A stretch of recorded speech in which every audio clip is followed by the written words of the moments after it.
Welcome back, everyone. This is Dom, and we are playing Kerbal Space Program in the Kerbal Realism series. This is now Season 2, and today we are actually going to start a brand new series with a brand new save file. So, as you guys may know, the Kerbal Realism broadcast, or KRB, is a very special series to me. I love doing this. I've actually created a couple tests here, and we are actually going to delete Season 2's test. We're going to make a new one in the 0.24.2 update, KRB Season 2. And we're going to go for the career mode. Previously, we were on the science mode, which used to be called career, or maybe, I'm not exactly sure. We got to choose our Dom flag, which I use for everything. And, okay, so career, you have to manage everything. So your funds, your reputation, and your science. And you have to complete contracts in the 0.24.2 mission set. Getting into the game. That'll be fine. Oops, I didn't end up selecting. Let's go back. There it is. We are going to take the KSP Interstellar tree, if I can somehow get that to not be hovering over something. There we go. Okay. Select KSP Interstellar. We'll load that. And we'll keep the default settings for TAC Life support. Dismiss this. And we will get ourselves started right away. So, what we got to do first, in the newest update, they introduced contracts, and the contracts are in the Mission Control building, which is this building right here. Welcome to Mission Control. Please make a selection.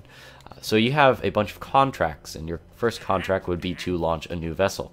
So we're going to accept this contract. What we will get, as you can tell up here, we start with 10,000 monies, and I will be referring to them as monies, or dollars occasionally, because I don't pay attention to my own self. We would be getting 1,835 in advance, and if we complete it, we'd be getting 4,500, almost 4,600 monies when we complete this, and if we fail, we get minus 2,000. So anyways, there's these extra little things on the end that isn't monies, and one of them is science. We'll actually gain 5 science by completing this contract. So not only do you get science the old way, which was to make a rocket, shoot it off into space, do experiments, bring them home, etc., etc. But now you can complete contracts to get science as well. And then there's the reputation modifier right here. It'll give us 11 reputation. Not exactly sure what that's used for yet. I haven't gotten that far, I don't think. I think it has to do with how lucrative your future contracts will be, I'm assuming. So we're gonna get this one.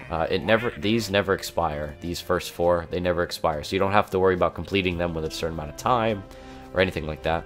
Our next one would be 5,000 meters, escape the atmosphere, and orbit Kerbin. We'll do all those progressively. You can have, to my knowledge, an unlimited amount of these. What are those contracts? Yeah, available at one time. So let's jump over to the. We're going to go to the Science Center as soon as I explain which mods we have. Basically, all the mods that we have are similar from the last series. I have added a few and taken a few out. They will all be in the description. But one of the biggest ones that I wanted to point out that was an addition is stage recovery, which will allow us to get a lot of our money back from stages that have dropped back into Kerbin that have parachutes attached to them. It's a really cool piece of program. I did want to add another work-in-progress mod to the game, to our experience, but it wasn't entirely, I don't know, I just didn't like it, I don't think. So these are the parts we're going to start off with. We have our heat shields, which would be from the Deadly Reentry mod. We have all our flight computers. Real Shoots is installed, so I have the cool Real Shoot cone chute, which is pretty big for the larger parts. And then you have the normal Mark 16 chute, which fits on top of the Mark 1 pod. But everything is still from Real Shoot for those 2 parachutes.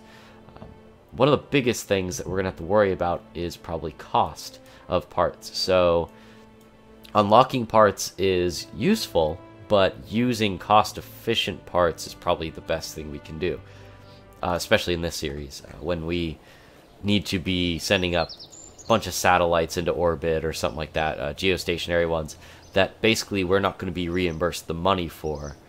We need to be sure that we have enough money to send those up so that we can do future missions. So, I'm going to build a mock...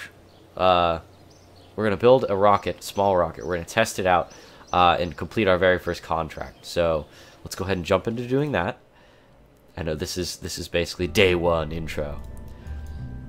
So we have our Mark 1 pod, and as you can tell, it cost me 600 monies to use this. We will get a lot of this back if it comes home safely. And we're going to use one of these. That would have cost me 325, but what I'm actually going to do is reduce the amount of fuel that are in it, because I don't think we need that much. And we don't need to be going that fast. I'm going to add our normal flight computer to the side here, like I like to. And maybe we'll get less fuel than that. Don't need to go too far. I mean, this thing will bring us, that's pretty significant, 2,600. We'll get to about there. And we'll have a fairly slow ascent. Right about there. Cool. These are our thrust weight ratios right here, so that basically means if it's above 1, we can actually lift off. It's the best way for me to explain it, I think. I don't need another heat shield. Basically, all I need to do is launch it, hope for the best, and activate the parachute. And we will be sending my favorite person, Bill, into our pod here for our very first test flight. So let's go ahead and call this the Contractor. Contractor 1. Cool. Oh, I didn't save the name, or the design, but whatever. So I did a lot of testing with this, with all these mods, and I learned that later game, because I did play for quite a while, and I was actually streaming for a little bit of this time. Uh-oh. I'm not getting, well, that's working. I'm not getting throttle control for some reason. I don't really need it yet, but I can do it in between scenes. We are going to launch this off. So anyways, what I learned, and there we go. Parachute deployment failed. Okay, cool. We will have to do this individually. What I learned from testing all this stuff out, I can't speak today, was that later game, you can't do anything outside of Kerbin's orbit without having a stable electrical source. So all of my Kerbins were dying on the way to Minmus, on the way to the moon, or back. Even just adding a bunch of batteries was enough to sustain them for a long time. It wasn't enough to make it useful, I don't think. So we'll go like this. And once we start going down with respect to the surface, good. Go ahead and deploy our chute. So Real Chutes is an excellent mod. I love it. It really works well with Ferrum Aerospace, in my opinion. As you can tell, we're falling basically vertically right now. Do a crew report from flying over the shores, and our parachutes open gradually, so they don't do a humongous G-force load on your craft here, which potentially could kill your Kerbins. Because I think that's TAC Life Support that has that, or Deadly Reentry, one of those that will kill your people if you get too much of a G-force. The standard G-force bar, there's this little red section down in the nav ball area. If you look down here, is a little bit smaller. It's like 14 Gs is where this little red bar starts. So right now, basically, they're saying you can't reach 9 Gs or your Kerbins would die for sustained time. So there we go. We've landed, and majority of our parts survived. The rocket boosters have just basically always fall apart. Every single time I've tested this, they do this. We are going to do an EVA. We're actually going to cheat a little bit by doing this, flying over the shores. As you can tell, we're kind of not really flying, but so we'll go back out to EVA again. We will let go, and then we will take our EVA report from Kerbal Space Center, and we'll also take our surface sample. And this is all just so we get extra parts in this video. We have 9 science from getting a sample from Kerbal Space Center. Excellent. And then we can recover him. And recovering him will do one of two things. It will give us all of our science. Actually, three things. It will give us all of our science. It shouldn't give us any parts back because we don't have any parts on a human or on a Kerbin. And basically what is loaded onto them, for example, the food, the water, and the oxygen levels, basically don't cost very much money, so it didn't really refund very much. And the next thing is we will get our reputation. One of our crew members returned safely. We gained 25 reputation, total reputation. And then, as you can tell up here, our reputation bar has increased. Now, since we did launch a new vessel, up in this top right-hand corner, you can see that we got a completed contract, launch confirmed, taking our first steps towards space, launch a new vessel. And our completion, we got 4,500 monies for that, like we had seen before. We're going to get the science now that we had left inside of that capsule. And also, so we're going to recover this vessel. It looks so pretty. We're going to recover this vessel here. And we should get 30 science. So we got our crew report, EVA report, and recovery of a vessel that survived a flight. 5 science, that degrades over time. And we also gained a lot of our money back from that flight. So the rocket that exploded, obviously we didn't get the money back, but we got money back for everything. So the pod itself, the computer that's in it, the parachute, the monopropellant, the water, food, etc. We got money back for all that. So we actually got 1,500 monies back. So now we're basically, that flight cost us, maybe $100 or 100 monies to complete, or more. I'm not exactly sure. So that is our very first flight. Now, the reason why I didn't put too much fuel in it, I gotta get rid of that. The reason why I didn't put too much fuel in the flight is because, or in the rocket, was because I've tested these rockets out with max fuel with this specific engine, which is cheaper. And if you leave it all max settings with max fuel, you end up going too high and too fast, and things start breaking apart. And what I think I'm going to do is just thrust limit, and we will get to the 5,000 meters. But now we have enough science. We have 30.5, so we can research the next node, which gives us our first decoupler, which makes flying that much safer. And we have 25 left, which I think I will be spending on. Not here. We might be going for that, but I might be looking into the radial parachutes at the same time we get the radial decouplers, so we can get a lot of our funds back. So I think the next thing we will be working on is probably just unlocking all 3 of these, but what I want to get first is get to controllability next. So I think you have to get stability first. Yes. So basically I need to get this, and then we got to get here so we can get our SAS modules, and then our new and improved from our new mod, KOS, which is Kerbal Operating System, I think, which allows you to write scripts for your rockets to follow, so you don't have to control them yourself. You actually write a program for them to follow, which we will be doing far into the future with our probes and such. So that's it for that. We are going to try to beat our next contract, and then what I'm going to do in between is design a rocket and accept a couple more contracts, and we'll do episodes based on contracts, probably from that point on. So let's see. We are, first of all, going to scrap this. We are going to get our stack decoupler. We got our first piece of science. We got our mystery goo containers. So we're going to bring both of those with us, I think. And we don't have anything but this parachute, so whatever goes down here is going to be destroyed. And we're going to need some sort of fuel. Now, KW has a bunch of different fuel tanks that they've added recently, I think. I don't remember seeing this specific design. It's either that or they changed their design.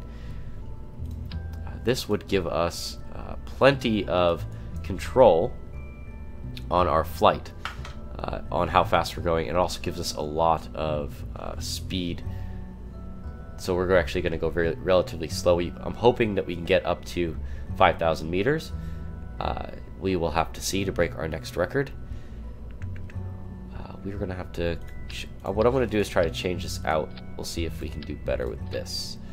That is a fairly expensive launch, but I think breaking the record will give us more money. And also this is going to be recovered to be a lot of money as well. So we're going to do a mystery goo container on the surface. We will do a crew report on the surface, and EVA and soil collection, sample, whatever. Hopefully my throttle control works on my joystick.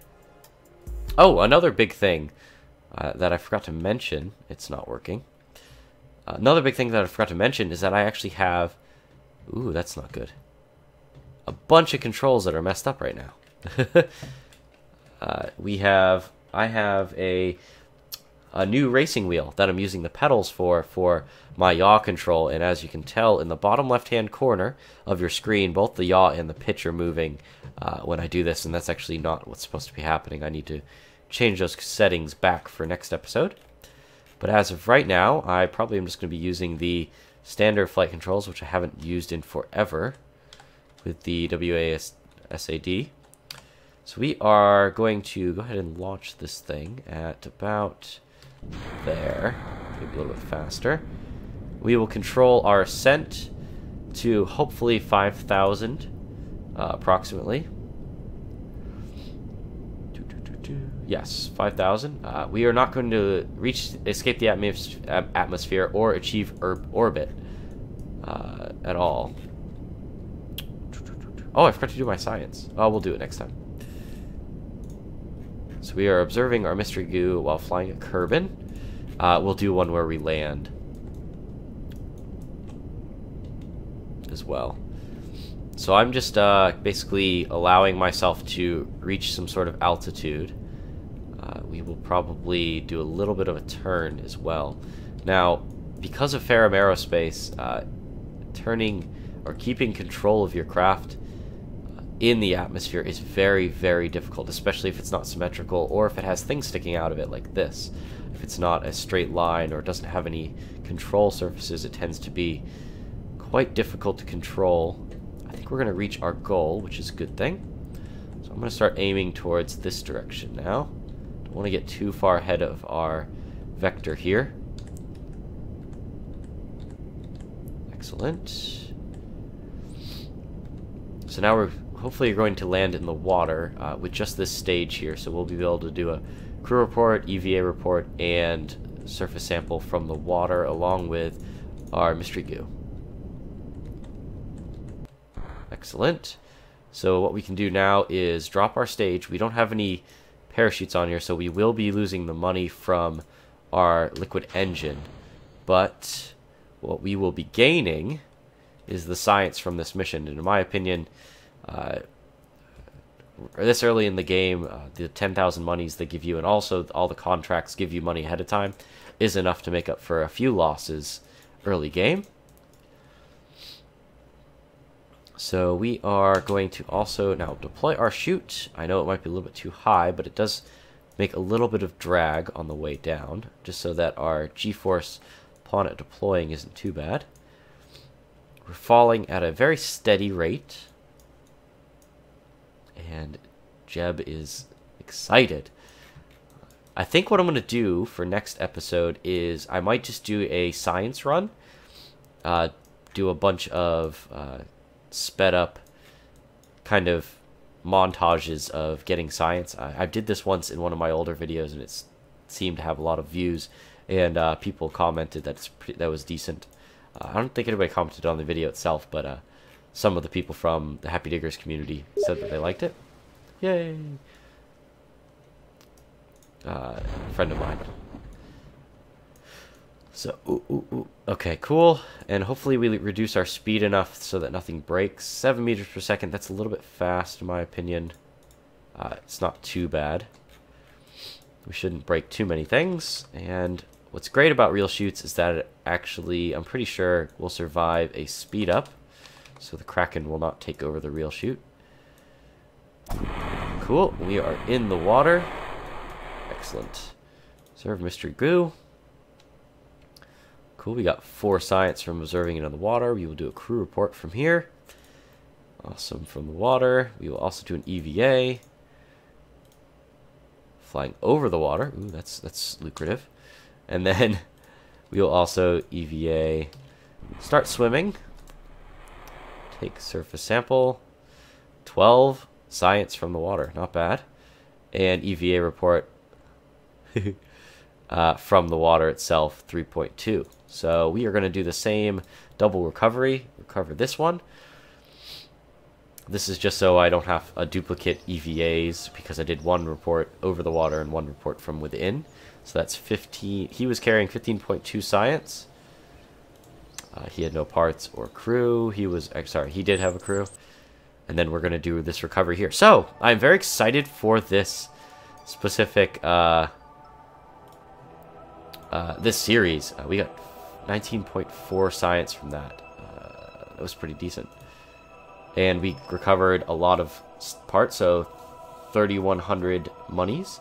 And as a general thing, I am increasing money with completing these contracts, which is a good thing. We're spending money on the stages occasionally because I don't have the radial chutes to get my stage recovery. But I think we will be perfectly fine as of right now when it comes to science and monies. So I get 20 for this one, and I think the radial chutes are in here, so that's a good thing. We can get the radial chutes from here, so we'll get the bigger tanks, the better engines, which I think are more expensive, but are much more efficient. We have the retro engines, we have the big Rockamax fuel booster, so we'll get that. These are always good. You need these for the future missions. Don't need them, but want them. And here we are. Here's our radial chutes.